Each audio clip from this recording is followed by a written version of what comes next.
बिस्मिल्लाहिर्रहमानिर्रहीम अस्सलाम वालेकुम। इस लेक्चर में हम chapter number 16 of guide to physiology को डिस्कस करेंगे। सबसे पहले पैराग्राफ में हम देखते हैं कि पहले पैराग्राफ में उन्होंने कहा कि सबसे ज़्यादा जो इंपॉर्टेंट सर्कुलेशन होती है वो माइक्रो सर्कुलेशन होती है। माइक्रो सर्कुलेशन क्या है कि ट्रांसपोर्ट ऑफ न्यूट्रेंट्स के ट्रांसफ़र हो रहे टिश्यू से और रिमूवल ऑफ एक्सक्रीटा, मतलब कि जो उसके एक्सक्रीटरी प्रोडक्ट्स हैं वो सेल से निकाली जा रही हैं। तो इस पैराग्राफ में ये बयान किया गया। उसके अलावा इसमें बयान किया गया है कि जो कैपिलरीज होती हैं वो बहुत थिन लेयर्ड होती हैं, उसके अलावा हाईली परमेएबल होती हैं और ये वाटर वगैरह और सेल न्यूट्रिएंट्स वगैरह को ट्रांसफ़र करने में रोल प्ले करती हैं, मतलब कि न्यूट्रिएंट्स वगैरह जो हैं उनका एक्सचेंज करवाने में रोल प्ले करती हैं। तो उसके अलावा जो पेरिफेरल सर्कुलेशन होती है उसमें आपने अमाउंट याद रखनी है, 10 बिलियन जो है वो कैपिलरीज प्रेजेंट होती हैं और डायामीटर कितना होता है 500 से 700 स्क्वायर मीटर होता है इसका सरफेस एरिया, ये आपने याद रखना है। उसके बाद आए थे हम जी structure of the micro circulation और कैपिलरी सिस्टम। इसमें आपने याद रखना है कि माइक्रो सर्कुलेशन इस तरह अरेंज होती है, ऐसे ऑर्गेनाइज की जाती है कि जितनी टिश्यू की नीड होती है उसके मुताबिक माइक्रो सर्कुलेशन की जाती है। तो इसमें आपने याद रखना है कि आर्टरीज होती हैं, आर्टरीज डिवाइड होती हैं, ठीक है, ये 6 to 8 टाइम डिवाइड होंगी और इन्होंने मेटा आर्ट्रियोल्स बना देने हैं। आर्ट्रियोल्स के बाद इन्होंने जो है वो इन्होंने डिवाइड होना है जी 3 से 4 दफ़ा इन्होंने डिवाइड होना है और इन्होंने क्या बना देना है, मेटा आर्ट्रियोल्स बना देने। इनको आप टर्मिनल आर्ट्रियोल्स भी, अब मेटा आर्ट्रियोल्स बनेंगे। ये जो मेटा आर्ट्रियोल्स हैं इनको आप टर्मिनल आर्ट्रियोल्स भी कह देते हैं, ठीक है। अब आपको पता होना चाहिए कि जो आपके आर्टरीज़ हैं उनका डायमीटर ज़्यादा होगा। उसके बाद आगे आप मूव करेंगे, जो आपकी आर्ट्रियोल्स आएंगे उनका जो है डायमीटर और कम हो जाएगा और मेटा आर्ट्रियोल्स आएंगे उनका डायमीटर और कम हो जाएगा। तो आपने इनकी डायमीटर की वैल्यू भी याद रखनी है। उसके अलावा आपको पता होना चाहिए आर्ट्रियोल्स जो हैं ये हाईली मस्कुलर होंगे और इनका डायमीटर चेंज होता रहता है। टर्मिनल आर्ट्रियोल्स का मस्कुलर कोड इतनी नहीं होती, इनके अंदर जो है ना वो जगह जगह पर जो है वो आपके स्मूथ मसल्स पड़े होते हैं, अरेंज्ड होते हैं, ठीक है, कवरिंग सी बना रहे होते हैं। ये इंटरमीडिएट पॉइंट्स पे पड़े होते हैं, ठीक है, जगह जगह हर जगह नहीं होते, इंटरमीडिएट पॉइंट्स पे होते हैं। उसके बाद जो है मेटा आर्ट्रियोल्स के फ़ौरन बाद जो है कैपिलरीज आ जाती हैं। अब कैपिलरीज के और मेटा आर्ट्रियोल्स के दरमियान एक स्फिंचर होता है जिसको आप क्या कहते हैं, प्री कैपिलरी स्फिंचर, ये आपने याद रखना है। ये स्फिंचर जो है वो अलाउ करता है कि ब्लड जो है या जो भी न्यूट्रिएंट्स वगैरह जो है वो आपकी मेटा आर्ट्रियोल से निकल के जो है वो कैपिलरी में जा रहे हैं, उसको कंट्रोल कर रहा है। उसके बाद आती है वेन्यूल्स। वेन्यूल्स आपने याद रखनी है, लार्जर होती हैं आर्ट्रियोल से लेकिन ये वीक होती हैं, मस्कुलर इनके अंदर जो होती हैं वो मस्कुलर लेयर्स जो होती हैं ना वो कम होती हैं लेकिन फिर भी कंट्रैक्ट कर जाती हैं। उसके बाद ये जो है वो पैराग्राफ में बस आपने ये याद रखना है कि मेटा आर्ट्रियोल्स और प्री कैपिलरी स्फिंचर जो होते हैं वो उस टिश्यू के पास होते हैं जिनको उन्होंने सर्व करना होता है, बस याद रखना है। उसके बाद अब आए थे हम जी structure of the capillary wall. Capillary wall जो है वो unicellular layer of endothelial cells पे मुश्तमिल होती है।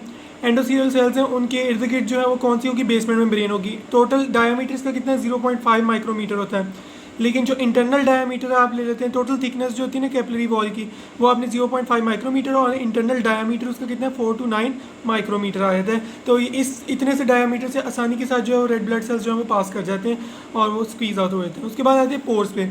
दो टाइप्स ऑफ पोर्स प्रेजेंट होती हैं, इंटरसेलुलर क्लेफ्ट होते हैं, ये कर्व्स होते हैं चैनल्स, ठीक है, और इनके साइड साइड पे रिजेस होती हैं, ठीक है, और ये जो है वो edges of the endothelial cells पे प्रेजेंट होते हैं, ठीक है।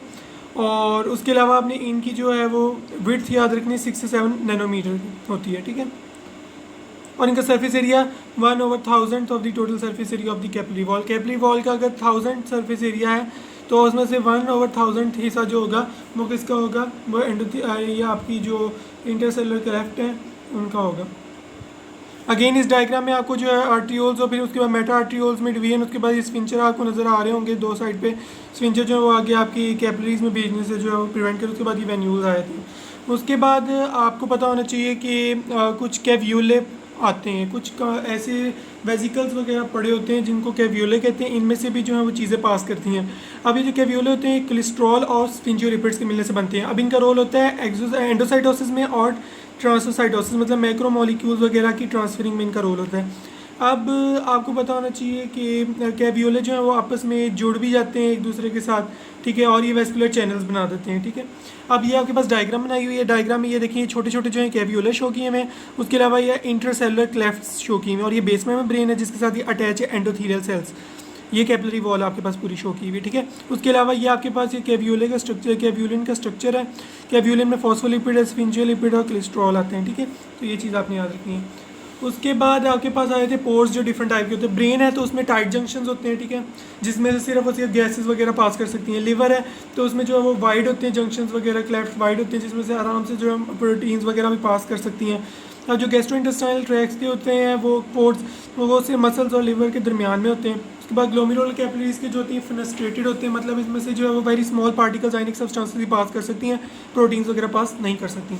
उसके बाद अब आए थे हम नीचे, ये आपके पास है flow of blood through the capillaries. Capillary में से ब्लड जो फ्लो करता है ये इंटरमीडिएट मतलब वक्फे वक्फे से फ्लो करता है, इसको आप कहते हैं वेजो मोशन, ठीक है। अब ये वेजो मोशन जो है ये किसकी वजह से होते हैं? Intermediate contraction of the Meta arterioles और प्री कैपिलरी स्फिंक्टर। जो हमने कहा था मेटा आर्टरियोल्स और जो आपकी कैपिलरीज है उनके दरमियान जो स्फिंक्टर होता है उसकी कंट्रैक्शन की वजह से जो है ये वेजो मोशन की आती हैं, ठीक है। उसके बाद वेजो मोशन जो है ये कौन रेगुलेट कर रहा होता है? ऑक्सीजन का लेवल रेगुलेट कर रहा होता है। अगर बॉडी के टिश्यूज़ को ऑक्सीजन ज़्यादा चाहिए तो ये आपकी वेजो मोशन तेज़ हो जाएगी, मतलब कि कंट्रैक्शन जो है वो तेज़ हो जाएगी, जिसकी वजह से वेजो मोशन तेज़ हो जाएगी और ज़्यादा से ज़्यादा जो है वो न्यूट्रिशन जो है वो प्रोवाइड होगी आपकी टिश्यू को, ताकि जो है वो उसको फीड हो सके और उसकी जो टिश्यू की डिमांड जो ऑक्सीजन की डिमांड है वो पूरी हो सके। उसके बाद आपके पास ये शो किया हुआ है कि हम एक कैपिलरी का ब्लड फ्लो नहीं चेक करते, हम उसका एवरेज लेते हैं कि एवरेज कैपिलरीज में से जो है कितना ब्लड पास कर रहा है उसका, और एवरेज कैपिलरी प्रेशर को हम देखते हैं और कितना उसमें से रेट ट्रांसफ़र हो रहा है तमाम कैपिलरीज में से, उसको हम नोट करते हैं, ठीक है। तो ये आपने याद रखना है। उसके बाद आ जाते हैं जी exchange of water, nutrients and other substances between blood. इसमें आपने याद रखना है कि जो चीज़ें पास करती हैं प्लाज्मा और इंटरस्टिशियल फ्लूइड के दरमियान से, वो डिफ्यूजन के जरिए होती हैं। डिफ्यूज़ करके जो है वो बैक और फोर्थ जो ये होती है वाटर मॉलिक्यूल्स और कुछ मैक्रो मॉलिक्यूल्स होते हैं, उनकी वजह से जो है ना डिफ्यूजन होती है। ये डिजॉल्व सब्सटेंसेस होती हैं जो रैंडम मोशन करती हैं, जिसकी वजह से जो डिफ्यूजन होती है प्लाज्मा से इंटरस्टिशियल फ्लूइड के अंदर जो है वो चीज़ों की, ठीक है। और उसके अलावा आपको पता होना चाहिए कि ये आपके पास डायग्राम में शो किया हुआ है, ये डायग्राम में देख लेते हैं। आर्टेरियल एंड से जो है वीनस एंड तक जा रहा है, ब्लड जो है कैपिलरी में से पास कर रहा है, ठीक है। और उसके अलावा ये जो है वो मोशन ऑफ मॉलिक्यूल्स हो रही है, और ये कैपिलरी है जिसमें से जो है वो इंटरस्टिशियल कैपिलरी है जिसमें से जो है वो लिम्फ में से पास कर रहे चीज़ें जो है वो एक्सचेंज हो रही हैं, ठीक है। उसके बाद अब आपके पास आ जाते हैं जी कि लिपिड सोल्यूबल पार्टिकल्स। जो लिपिड सोल्यूबल होते हैं या तो लिपिड सोल्यूबल हों या गैस वेल मॉलिक्यूल्स जो हैं वो आसानी के साथ जो है वो सेल मेम्ब्रेन से भी डिफ्यूज़ कर जाते हैं। लेकिन जो आपके पास जो दूसरे सब्सटेंसेस जो मैक्रो मॉलिक्यूल्स होते हैं उनको पोर्स में से पास करना पड़ता है, जो पोर्स होती हैं। उसके अलावा जो वाटर सोल्यूबल और नॉन सोल्यूबल पार्टिकल हैं वो पोर्स में से पास करते हैं, हमने सारा देख लिया। उसके अलावा आपने याद रखना कि वाटर मॉलिक्यूल्स जो हैं वो डिफ्यूज़ करते हैं कैपिलरी मेम्ब्रेन से, ये 80 टाइम्स ग्रेटर होते हैं कि प्लाज्मा जो है वो आसानी से। अब देखें ये जो प्लाज्मा पास कर रहा है, ठीक है, प्लाज्मा पास कर रहा है अंदर से, लेकिन जो वाटर की डिफ्यूजन हो रही है ना वो ज़्यादा हो रही है एज़ कम्पेयर टू कि जो प्लाज्मा ये आर्टेरियल एंड से वीनस एंड की तरफ जो है वो पास कर रहा है, कैपिलरी में से लीनियरली फ्लो कर रहा है। तो ये आपने बात याद रखी है। उसके बाद आ जाते हैं जी मॉलिक्यूलर साइज़। मॉलिक्यूलर साइज़ पे भी डिपेंडेंट होती है कि जितना ज़्यादा साइज़ होगा उतनी ज़्यादा जो है वो डिफ्यूजन कम होगी, मतलब कि कम डिफ्यूजन होगी क्योंकि मॉलिक्यूल्स पोर्स में से पास नहीं कर सकेंगे। जैसे वाटर मॉलिक्यूल जो है वो स्मॉल इन साइज़ होते हैं, इस वजह से वो आसानी से पास कर जाते हैं। अब जैसे लार्जर पार्टिकल्स आते जाएंगे, प्रोटीन्स आती जाएंगी, वो आसानी के साथ क्रॉस नहीं कर सकती बिकॉज वो लार्ज होती जाएंगी। इसकी वजह से जो है वो उनको पोर्स वगैरह भी जो है उनमें से पास नहीं कर सकती और उनकी डिफ्यूजन जो है वो बहुत कम होती है। तो यही आपको यहाँ डिस्कस किया हुआ। उसके अलावा ये परमेबिलिटी आपको शो की हुई डिफरेंट पार्टिकल्स की, किस तरह कितनी उनकी परमेबिलिटी है, ये सारा आपको इसमें डिस्कस किया हुआ है। उसके बाद आ जाते हैं जी कंसंट्रेशन डिफरेंस, मतलब कि कंसंट्रेशन डिफरेंस होना चाहिए ताकि जो है वो डिफ्यूजन हो सके। अगर एक साइड पे ज़्यादा कंसंट्रेशन दूसरी साइड पे कम है तो कंसंट्रेशन हाई से लो की तरफ जो है वो मूव करेगी, डिफ्यूजन होगी, ठीक है। तो अगर एक जगह दोनों जगह बराबर है तो फिर डिफ्यूजन नहीं होगी। तो आपने याद रखना कि जो ब्लड है, ब्लड के अंदर आपके पास कार्बन डाइऑक्साइड ज़्यादा होती है और एयर जो है वो एल्व्यूलाई जो है उनके अंदर आपके पास जो है वो ऑक्सीजन ज़्यादा होती है। तो ऑक्सीजन जो है वो आपके पास एल्व्यूलाई से निकल के ब्लड में जाएगी और ब्लड से कार्बन डाइऑक्साइड जो है उसमें क्योंकि ज़्यादा होती है ब्लड में तो वहाँ से निकल के जो है वो एल्व्यूलाई में एंटर हो जाएगी। तो ये भी चीज़ आपने याद रखनी है। उसके बाद आपके पास आए थे इंटरस्टिशियम और इंटरस्टिशियल फ्लूइड।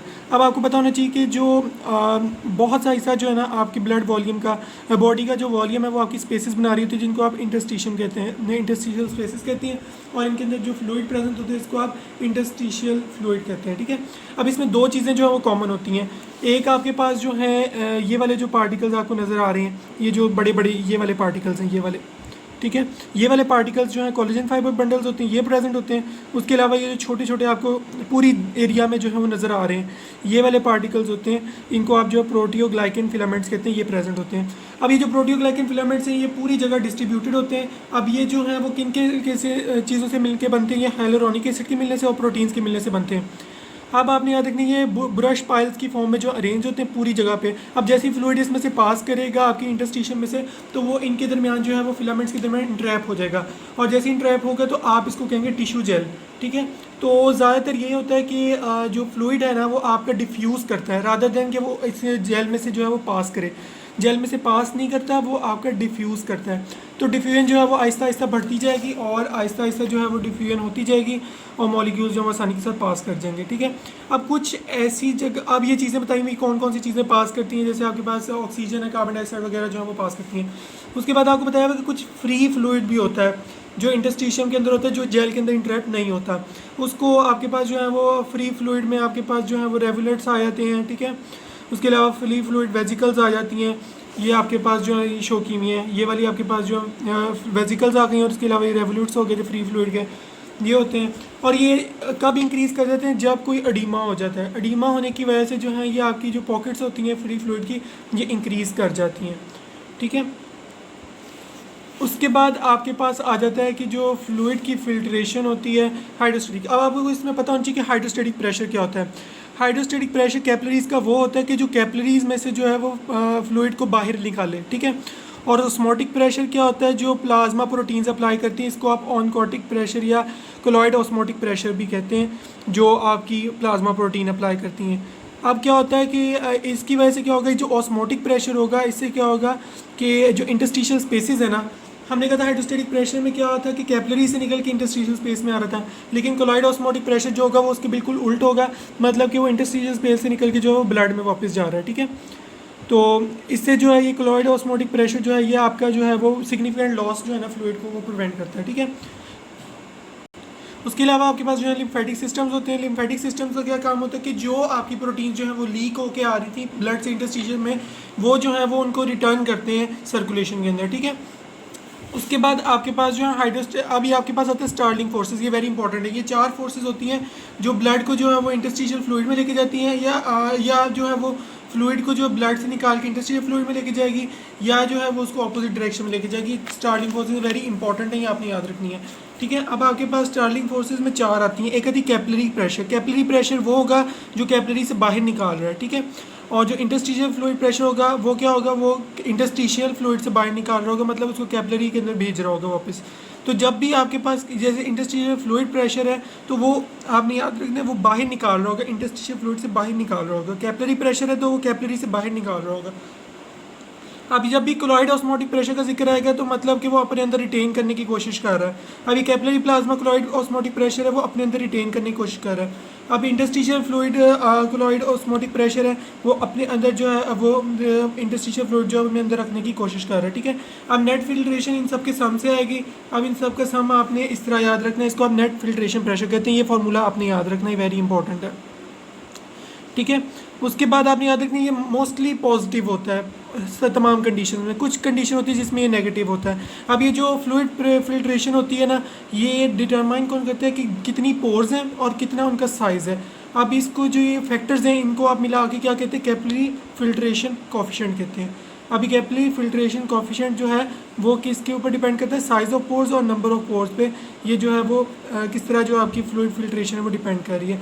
तो आपकी कैपिलरी फ्लूइड का जो pressure filtration is equal to coefficient multiply by net filtration pressure, ये टोटल फिल्ट्रेशन आपके पास आ जाएगी। ठीक है, उसके बाद आता है कैपिलरी का हाइड्रोस्टेटिक प्रेशर किस तरह मेजर करते हैं। ये आपको मैं जो है वो एक अलग वीडियो में जो है वो सारा डिस्कस करूँगा कि ये किस तरह जो है वो आप मेजर कर सकते हैं। ठीक है, ये वाला ये सारा जो है वो एक नई अलग वीडियो जो है उसमें बना के मैं आपको डिस्कस करूँगा। उसके बाद आपके पास आता है इंटरस्टिशियल फ्लूइड हाइड्रोस्टेटिक प्रेशर। उसका प्रेशर आप कैसे मेजर करते हैं, 3 मेथड डिस्कस किए हुए हैं। एक जो है वो आपके पास माइक्रोपिपेट यूज़ करने वाला है, उसके अलावा आपके पास इम्प्लांटेड परफ्यूरेटिक कैप्सूल्स हैं, और उसके अलावा जो है वो कॉटन विक यूज़ करके आप करते हैं। तो ये भी हम एक अलग वीडियो में डिस्कस करेंगे। उसके अलावा आपके पास आए थे इंटरस्टिशियल फ्लूइड प्रेशर जो है वो टाइटली इनकेस, मतलब कि एक जो आपके कुछ टिश्यूज होते हैं वो इनकेस्ड होते हैं, मतलब कि वो कैप्सूल्ड होते हैं, इर्द गिर्द उनके कैप्सूल होता है। तो वो कहते हैं कि ये कैप्सूल जो होता है इसका जो ये प्रेशर अप्लाई कर रहा होता है ये ज़्यादा होता है एज़ कम्पेयर टू जो इंटरस्टिशियल फ्लूइड जो उसके अंदर प्रेजेंट होता है टिश्यू के, उससे ज़्यादा होता है। तो क्या हो गया कि आपका जो प्रेशर ऑफ कैप्सूल है, जो कैप्सूल प्रेशर अप्लाई कर रहा है वो ज़्यादा हो गया as compare to interstitial fluid जो के प्रेशर अप्लाई कर रहा होता है अंदर उसकी निस्बत। तो ये आपके पास शो किया हुआ ब्रेन इंटरस्टिशियल फ्लूइड में कितना प्रेशर है। तो अगर आप देखना चाहते हैं कि ये देखें किडनीज़ में आपके पास कैप्सूलर प्रेशर 13 है, तो रिनल इंटरस्टिशियल फ्लूइड जो उसके अंदर प्रेजेंट था वो कितना इंटरस्टिशियल फ्लूइड 6 है, तो मतलब वो कम है उससे। तो ये चीज़ आपने याद रखनी है। उसके अलावा आपको पता होना चाहिए एटमॉस्फेरिक प्रेशर 0 होता है, तो आपने याद रखना है उसकी वैल्यू 0 है। उसके बाद इंटरस्टिशियल फ्लूइड प्रेशर जो आपका सबक्यूटेनियस टिश्यू एटमॉस्फेरिक प्रेशर होता है ना, तो ये आपने याद रखना है कि ये एटमॉस्फेरिक प्रेशर से कम होता है, मतलब एटमॉस्फेरिक प्रेशर 0 के इक्वल होता है, तो 0 से कम वैल्यू होनी चाहिए, ठीक है।